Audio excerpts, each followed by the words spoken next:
1.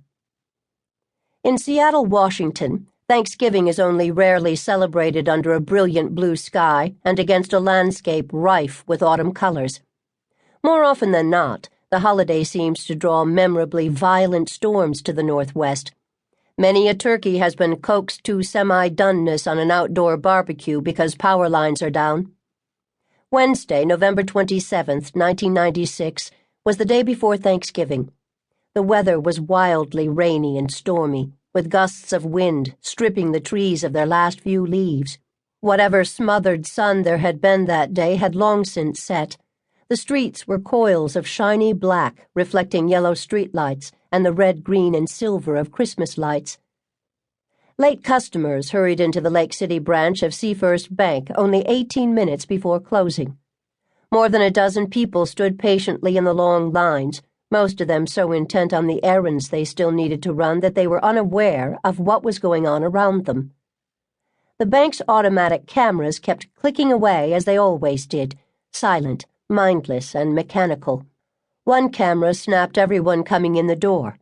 Another caught the bored or impatient faces of people waiting in line for a teller, while another scanned the entire bank. A fourth was aimed away from the teller's cages toward a central island where customers stood writing out deposit and withdrawal slips. Each frame of the film noted the camera's number, the bank's ID number and name, the date, and the time to the second. Camera 1-06 recorded the time at 5:42 p.m. at the instant a figure appeared at the far right of the frame.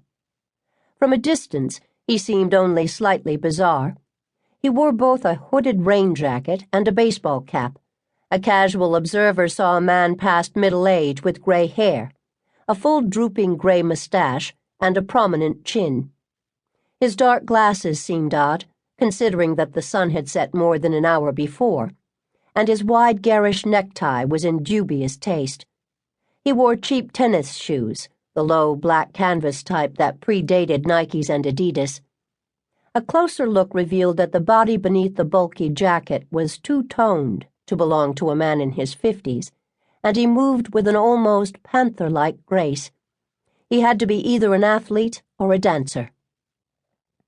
The camera clicked off seconds, and the man approached a line of people. They looked at him with startled eyes, and then averted their glances as considerate people do when they realize they are looking at someone with a handicap. Although the man's stride was confident, his face wasn't normal.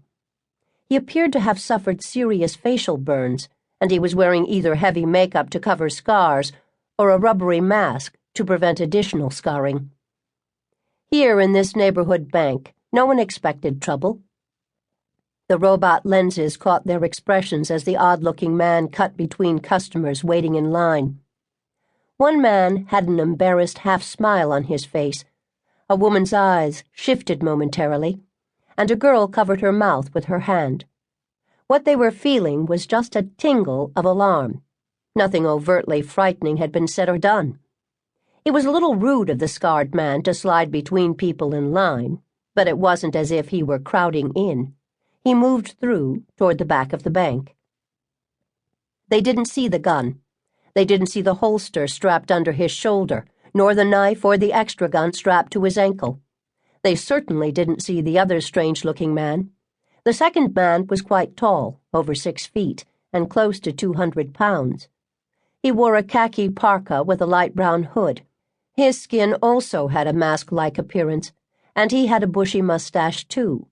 The teller closest to him saw that he wore beige gloves and lace-up all-weather boots.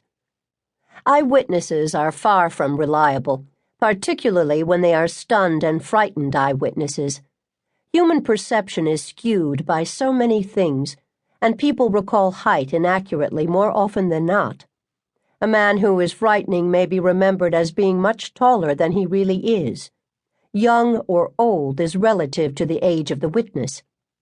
These two strangers would be described as anywhere from 30 to over 50.